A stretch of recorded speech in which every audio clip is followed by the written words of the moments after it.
جەنگی دووگوڵەکە. تا ئێستا جەنگی دووگوڵەکەت بیستووە کە یەکێک بووە لە خوێناویترین جەنگە ناوخۆیەکان لە مێژووی مرۆڤایەتیدا، بەڵام بە هاوسەرگیری کۆتایی هاتووە. بۆچی ئەم جەنگە بە جەنگێکی گرنگدا دەنرێت لە مێژوودا؟ ئەی بۆچی هەڵگری ئەم ناوەیە؟ جەنگی دووگوڵەکە بریتیە لە زنجیرەیەک جەنگی ناوخۆیی لە مێژووی ئینگلیزدا.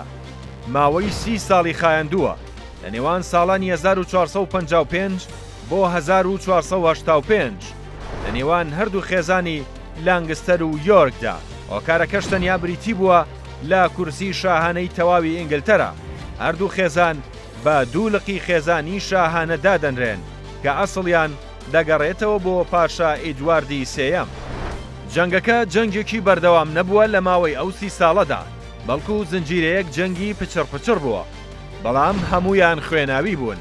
خێزانی لانگستەر لە سەرەتاکانی سەدەی 14هەمدا دەسەڵاتی شاهانەیان گرتوۆتە دەست، بەڵام لە سەردەمی هێنری شەشەمدا کە سەر بە خێزانی لانگستەر بووە، دەوڵەتی بەریتانیا تووشی پشێوی و فەوزا و بێسەر و بەرەیی بووە. لەو کاتەدا هێنری تووشی نەخۆشی عەقڵی بووە. خزمی هێنری ڕیچاردی دووەم دەسەڵاتی گرتوۆتە دەست کە سەر بە خێزانی یۆرک بووە، بەڵام لە ساڵی 1455دا هێنری لە نەخۆشیەکەی چاک دەبێتەوە و داوای گەڕانەوەی کورسی شاهانە دەکات. لە پاش چەندین هەوڵی شکست خوارد و لە نێوان هەردوو خێزاندا جەنگێکی خوێناوی دروست دەبێت.